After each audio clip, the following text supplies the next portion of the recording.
ഇത് നമുക്ക് കൂന്തൽ കുടംപുളി ഇട്ടിട്ട് വരട്ടിയെടുക്കുന്നതിന് നോക്കാം. ഈ കൂന്തൽ ക്ലീൻ ചെയ്യുന്ന ഒരു വീഡിയോ ഞാൻ കഴിഞ്ഞ ദിവസം മിയാ കിച്ചൻ്റെ തന്നെ ഒരു പുതിയൊരു ചാനൽ തുടങ്ങിയിട്ടുണ്ട്, ബിഗിനേഴ്സ് കുക്കിംഗ് വിത്ത് മിയാ കിച്ചൻ എന്ന് പറഞ്ഞിട്ട്. ആ ചാനലിൽ ഞാൻ കൂന്തലും പിന്നെ ഞണ്ടും പിന്നെ കൊഞ്ചും ഈ മൂന്നും ക്ലീൻ ചെയ്യുന്ന ഒരു വീഡിയോ ഞാൻ അപ്ലോഡ് ചെയ്തിട്ടുണ്ട്. അപ്പോൾ നിങ്ങൾക്ക് കൂന്തൽ ക്ലീൻ ചെയ്യാൻ അറിയാത്തവരുണ്ടെന്നുണ്ടെങ്കിൽ ആ വീഡിയോ കാണാൻ വേണ്ടിയിട്ട് മറക്കരുത്. അപ്പോൾ നമുക്ക് നോക്കാം ഇതെങ്ങനെ റെഡിയാക്കാന്ന്. ഇത് റെഡിയാക്കാൻ വേണ്ടിയിട്ട് ഞാനിവിടെ 1 കിലോ കൂന്തൽ എടുത്തിട്ടുണ്ട്. ഈ 1 കിലോ എന്ന് ഞാൻ പറയണത് ഇവിടെ ക്ലീൻ ചെയ്തെടുത്തേക്കണ കൂന്തലാണ്. ഈ കൂന്തൽ കുറച്ച് ചെറുതായിട്ട് ഇങ്ങനെ കട്ട് ചെയ്തിട്ട് എടുക്കണം. അപ്പോൾ ഞാനിവിടെ ഈ കൂന്തലിൻ്റെ എണ്ണവും നിങ്ങളെ കാണിച്ചു തരാം. അപ്പോൾ അതുകൊണ്ടാണ് ഞാൻ നേരത്തെ കട്ട് ചെയ്യാണ്ടിരുന്നത്. അപ്പോൾ ഞാനിവിടെ ഇതേപോലത്തെ ഇങ്ങനെ വലിയ ടൈപ്പ് കൂന്തലാണ് എടുത്തേക്കുന്നത്. ഇത് എണ്ണത്തിൽ ഇത് 11 കൂന്തലുണ്ട്. പിന്നെ ആ കൂന്തലിൻ്റെ ആ തലയുടെ ഭാഗം എടുത്തിട്ടുണ്ട് ഞാൻ. ഇതെല്ലാം കൂടിയിട്ട് 1 കിലോ കൂന്തലുണ്ട്. അപ്പോൾ ഈ കൂന്തലിനെ കട്ട് ചെയ്യാൻ വേണ്ടിയിട്ട് ഇതേപോലെ ഒരു സിസേഴ്സ് വെച്ചിട്ട് ഇതേപോലെ ഇങ്ങനെ കട്ട് ചെയ്ത് ഇങ്ങനെ കൊടുത്താൽ മതി.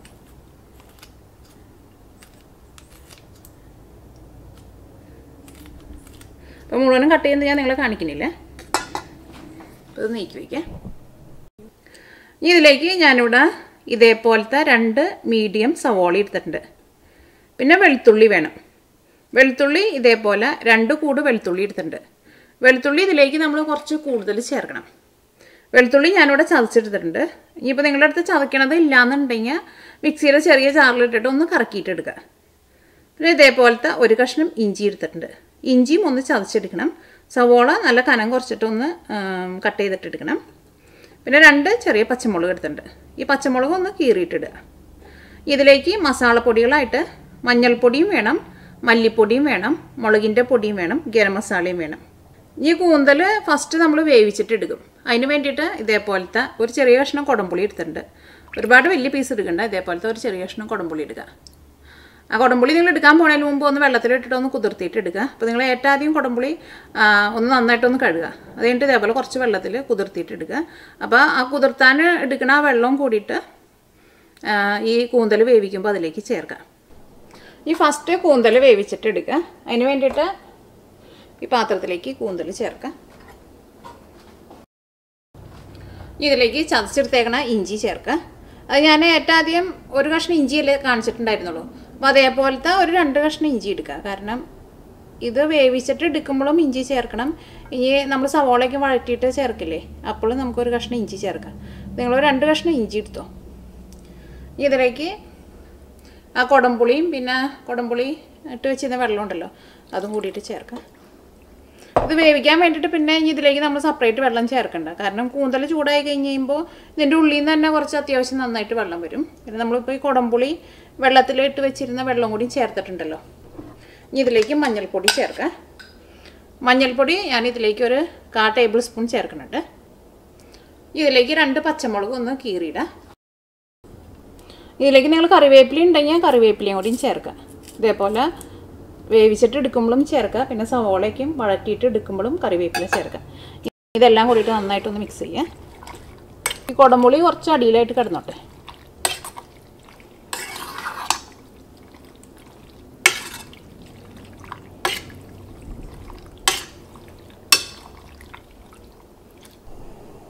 ഇത് മൂടി വയ്ക്കുക.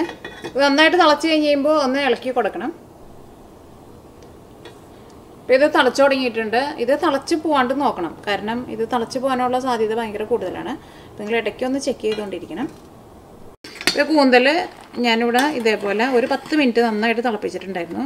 ഒരു 10 മിനിറ്റ് തിളച്ച് മതി. കാരണം കൂന്തലിനൊന്നും അധികം വേവില്ല. കുറേ നേരം ഇട്ടിട്ട് വേവിച്ചിട്ടുണ്ടെന്നുണ്ടെങ്കിൽ കൂന്തൽ റബ്ബർ പോലെയാവും. അപ്പോൾ ഒരു 10 മിനിറ്റ് നന്നായിട്ടൊന്ന് തിളപ്പിക്കുക. അപ്പോൾ ഇത് റെഡിയായി കഴിഞ്ഞപ്പോൾ ഇതിനകത്ത് കുറച്ചധികം വെള്ളമുണ്ട്. അപ്പോൾ നിങ്ങളിതിലേക്ക് വെള്ളം ചേർക്കുമ്പോൾ നമ്മൾ ആ കുടംപുളി കുതിരാൻ വേണ്ടിയിട്ട് വെച്ചിരുന്ന വെള്ളം മാത്രമേ ചേർത്തിട്ടുണ്ടായിരുന്നുള്ളൂ. പിന്നെ ഈ കൂന്തലിൻ്റെ ഉള്ളിൽ നിന്ന് വന്നതാണ് ഈ വെള്ളം മുഴുവനും. അപ്പോൾ നിങ്ങൾ ആ കുടംപുളി കുതിരാൻ വയ്ക്കുന്ന വെള്ളം വളരെ കുറച്ച് മാത്രം ചേർത്താൽ മതി. പിന്നെ ചില കൂന്തലിലേക്ക് അത്യാവശ്യം നന്നായിട്ട് വെള്ളം ഉണ്ടാവും. അപ്പോൾ ഇതിനകത്തേക്ക് അത്യാവശ്യം നന്നായിട്ട് വെള്ളം ഉണ്ടായിരുന്നു തോന്നുന്നു. അപ്പോൾ അത് കുഴപ്പമില്ല. ഇനി ഇത് നമുക്ക് മസാലയാക്കുന്ന സമയത്ത് അതിലേക്ക് ചേർക്കുമ്പോൾ ഈ വെള്ളം നന്നായിട്ട് വറ്റിച്ചിട്ടിടുക. ഇനിയിപ്പോൾ ഇതിലേക്കുള്ള മസാല ഇടാൻ വേണ്ടിയിട്ട് വേറൊരു പാൻ വെച്ചിട്ട് ചൂടാക്കാം. ഈ പാനിലേക്ക് ആവശ്യത്തിന് ഓയിൽ ഒഴിക്കുക. നിങ്ങൾക്ക് ഇഷ്ടമുള്ള ടൈപ്പ് ഓയിൽ ചേർക്കുക. വെളിച്ചെണ്ണ ഉണ്ടെങ്കിൽ വെളിച്ചെണ്ണ ചേർക്കുക. അപ്പോൾ കുറച്ചും കൂടി നല്ല ടേസ്റ്റ് ഉണ്ടാവും. ഇപ്പോൾ ഓയിൽ ചൂടായിട്ടുണ്ട്. ഇതിലേക്ക് ഇഞ്ചിയും വെളുത്തുള്ളിയും സവോളയും ചേർക്കുക. അപ്പോൾ ഞാനിവിടെ വേറെ ഒരു കഷ്ണം ഇഞ്ചിയും കൂടിയും ചതച്ചെടുത്തിട്ടുണ്ട്. നിങ്ങൾ കറിവേപ്പില ഉണ്ടെങ്കിൽ കറിവേപ്പിലയും ചേർക്കാൻ വേണ്ടിയിട്ട് മറക്കരുത്.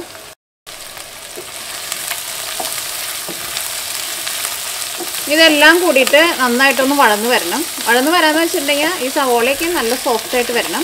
ഇത് മൊരിഞ്ഞ് നല്ലൊരു ഗോൾഡൻ കളർ ആവാൻ വേണ്ടിയിട്ട് നിൽക്കേണ്ട ആവശ്യമില്ല. അപ്പോൾ ഇതെല്ലാവരും നന്നായിട്ട് വഴന്നിട്ടുണ്ട്. ഇനി ഇതിലേക്ക് മസാലപ്പൊടികൾ ചേർക്കാം.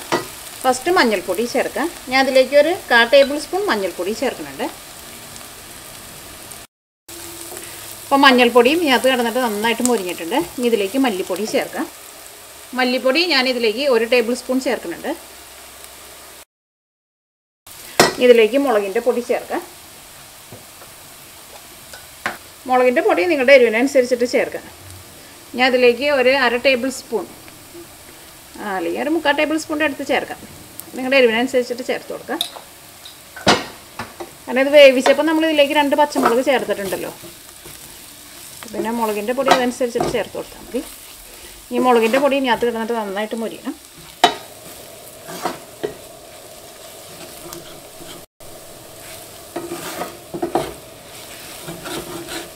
നന്നായിട്ട് ഇങ്ങനെ മൊരിഞ്ഞ ഒരു സ്മെല്ല് വരണം. കരിഞ്ഞു പോകരുത്. കരിഞ്ഞു പോയിട്ടുണ്ടെങ്കിൽ എന്ത് കറിക്കായിരുന്നാലും മസാലപ്പൊടികളൊക്കെ കരിഞ്ഞു പോയിട്ടുണ്ടെങ്കിൽ ഒരു കൈപ്രസം വരും. ഇപ്പോൾ മുളക് പൊടി ഇതിനകത്ത് കിടന്നിട്ട് നന്നായിട്ട് മൊരിഞ്ഞിട്ടുണ്ട്. അത് കരിഞ്ഞു പോകാണ്ടിരിക്കാൻ വേണ്ടിയിട്ട് മസാലപ്പൊടികളൊക്കെ ചേർക്കുമ്പോൾ തീ നന്നായിട്ട് കുറച്ച് വയ്ക്കാം. ഇതിലേക്ക് നമ്മൾ വേവിച്ച് വെച്ചേക്കുന്ന കൂന്തൽ ചേർക്കാം.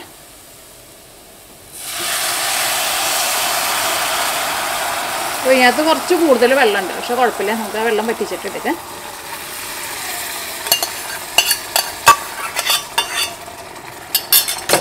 ഈ തീ നന്നായിട്ട് കൂട്ടി വയ്ക്കാം. കൂന്തൽ നമ്മൾ വേവിക്കാൻ വേണ്ടിയിട്ട് വെച്ചപ്പോൾ കുറേ ഉണ്ടായിരുന്നു. പക്ഷെ അത് വെന്ത് വന്നു കഴിഞ്ഞപ്പോൾ വളരെ കുറച്ചുള്ളൂ. കാരണം ഈ കൂന്തലിൽ ഒരു 1/4 ഭാഗവും വെള്ളമായിരിക്കും. ഇത് ഫ്രഷ് ആയിട്ട് ഇത്ര, പക്ഷെ നമ്മൾ ഫ്രോസണൊക്കെ വാങ്ങുകയാണെങ്കിൽ ഇതിലും കൂടുതൽ വെള്ളം ഉണ്ടാവും. ഇപ്പോൾ കുഴപ്പമില്ല. ഇതേപോലെ ഇങ്ങനെ മസാലയിൽ ഇട്ടിട്ട് നന്നായിട്ടൊന്ന് ഡ്രൈ ആക്കിയിട്ട് എടുത്താൽ മതി. ഈ കുടംപുളിയുടെ പുളിയും കൂടിയിട്ട് വരുമ്പോൾ ഈ കറിക്ക് നല്ലൊരു ടേസ്റ്റ് ആയിരിക്കും. ഈ കറിയിലേക്ക് ഗരം മസാല ചേർക്കാം. ഗരം മസാല ചേർക്കുന്നതിന് അങ്ങനെ കറക്റ്റായിട്ട് ഒരു അളവില്ല. നിങ്ങൾ ഏറ്റവും ആദ്യം കുറച്ച് ചേർത്ത് നോക്കാം. അത് കഴിഞ്ഞിട്ട് എല്ലാം കൂടിയിട്ട് ഒന്ന് മിക്സ് ചെയ്ത് കഴിഞ്ഞിട്ട് പിന്നെ അതൊന്ന് ഡ്രൈ ആയി കഴിഞ്ഞിട്ട് ടേസ്റ്റ് നോക്കാം. അപ്പോൾ നിങ്ങൾക്ക് തോന്നാൻ കുറച്ചും കൂടി വേണമെന്നുണ്ടെങ്കിൽ അതനുസരിച്ചിട്ട് ചേർത്ത് കൊടുക്കുക. കാരണം നമ്മൾ എടുക്കുന്ന പല ഗരം മസാലയ്ക്കും പല ടേസ്റ്റ് ആയിരിക്കുമല്ലോ. ഇത് ഞാനിവിടെ ഫ്രഷായിട്ട് വീട്ടിൽ പൊടിച്ചിട്ട് എടുക്കുന്നതാണ്. പൊടി വയ്ക്കാം. ഇടയ്ക്കൊന്ന് ഇളക്കിയിട്ട് കുടയ്ക്കാൻ വേണം. ഇത് നല്ല ഡ്രൈ ആക്കിയിട്ട് എടുക്കണം.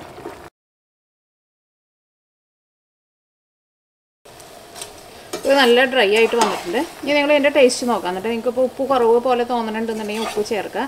ഗരം മസാല വേണമെന്നുണ്ടെങ്കിൽ ഇങ്ങനെ ലാസ്റ്റ് കുറച്ച് ഗരം മസാല ചേർത്താലും കുഴപ്പമില്ല. കാരണം ഗരം മസാലയ്ക്കൊന്നും അങ്ങനെ ഒരു പച്ച ടേസ്റ്റൊന്നുമില്ല. അതിപ്പോൾ കറിയുടെ ഇപ്പോൾ ലാസ്റ്റ് ചേർത്താലും കുഴപ്പമില്ല. പിന്നെ ഈ കൂന്തൽ നിങ്ങൾ വേവിക്കാൻ വേണ്ടിയിട്ട് ഇതിലേക്ക് ഉപ്പ് ചേർക്കുമ്പോൾ ഒരുപാട് ഉപ്പ് ചേർക്കരുത്. കാരണം കൂന്തലിനൊന്നും അധികം ഉപ്പ് ആവശ്യമില്ല. കൂന്തൽ അതേപോലെ തന്നെ ഞണ്ട്, കൊഞ്ച് അങ്ങനത്തെ ഇതൊക്കെ ഈ കടലിൽ നിന്ന് വന്നതാണല്ലോ. അപ്പോൾ അതിനൊന്നും അധികം ഉപ്പിൻ്റെ ആവശ്യമില്ല. പിന്നെ കൂന്തലേക്ക് നമ്മൾ കാണുമ്പോൾ ഒരുപാട് പോലെ തോന്നും. ഇത് ഇതേപോലെ വെന്ത് വന്നു കഴിയുമ്പോൾ കുറച്ചുണ്ടാവുള്ളൂ. അപ്പോൾ ഉപ്പൊക്കെ മേറ്റാദ്യം കുറേ ചേർത്തിട്ടുണ്ടെന്നുണ്ടെങ്കിൽ ഉപ്പ് കൂടിപ്പോകും. ഇനി അപ്പോൾ തീ ഓഫ് ചെയ്യാം. ഇതിൻ്റെ മുകളിലേക്ക് കുറച്ച് വെളിച്ചെണ്ണ ഒന്ന് ഒഴിച്ചു കൊടുക്കുക.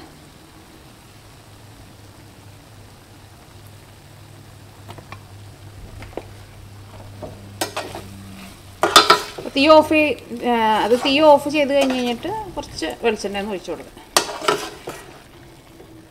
അപ്പോൾ നമ്മുടെ കൂന്തൽ വരട്ടിയത് റെഡി ആയിട്ടുണ്ട്. ഇത് കാണുമ്പോൾ തന്നെ നിങ്ങൾക്കറിയാലോ കഴിക്കാൻ വേണ്ടിയിട്ട് നല്ല ടേസ്റ്റ് ഉണ്ടാവുമെന്ന്. നമ്മുടെ കൂന്തൽ വരട്ടിയത് റെഡി ആയിട്ടുണ്ട്. അത്യാവശ്യം നല്ല എരിവുണ്ട്, നല്ല ടേസ്റ്റുണ്ട്. ഇനി വേറൊരു ദിവസം കുറച്ച് പേര് എൻ്റെ അടുത്ത് ചോദിച്ചിട്ടുണ്ടായിരുന്നു കൂന്തലിൻ്റെ തോരൻ ഉണ്ടാക്കുന്നത്. അത് ഇനി വേറൊരു ദിവസം കൂന്തൽ വാങ്ങുമ്പോൾ കൂന്തലിൻ്റെ തോരൻ ചെയ്യാം. അപ്പോൾ ഇത് നിങ്ങളെല്ലാവരും ട്രൈ ചെയ്ത് നോക്കാം. നിങ്ങൾക്ക് എല്ലാവർക്കും നല്ല ഇഷ്ടമാവും. നിങ്ങൾ എൻ്റെ ഏതെങ്കിലുമൊക്കെ റെസിപ്പികൾ ട്രൈ ചെയ്തിട്ട് ഫീഡ്ബാക്ക് പറയുമല്ലോ. അപ്പോൾ സാധാരണ നിങ്ങൾ വാട്സപ്പിൽ അല്ലെങ്കിൽ ഫേസ്ബുക്കിലേക്കാണ് എൻ്റെ അടുത്ത് കൂടുതൽ പറയാറ്. അപ്പോൾ ഞാനിപ്പോൾ ഏതെങ്കിലും ഒരു പുതിയ വീഡിയോ ഇടുമ്പോൾ അതിൻ്റെ താഴെ കമൻറ്റ്സ് ബോക്സിൽ നിങ്ങൾ ആ ഫീഡ്ബാക്ക് ഇടുകയാണെങ്കിൽ അതെനിക്ക് കുറച്ചും കൂടി നല്ല ഇഷ്ടമായിരിക്കും. പിന്നെ എൻ്റെ റെസിപ്പികൾ നിങ്ങൾക്ക് ഇഷ്ടമാകുന്നുണ്ടെങ്കിൽ ഫേസ്ബുക്കിൽ അല്ലെങ്കിൽ വാട്സപ്പിൽ നിങ്ങളുടെ ഫ്രണ്ട്സിനൊക്കെ ഷെയർ ചെയ്യാൻ വേണ്ടിയിട്ട് മറക്കരുത്.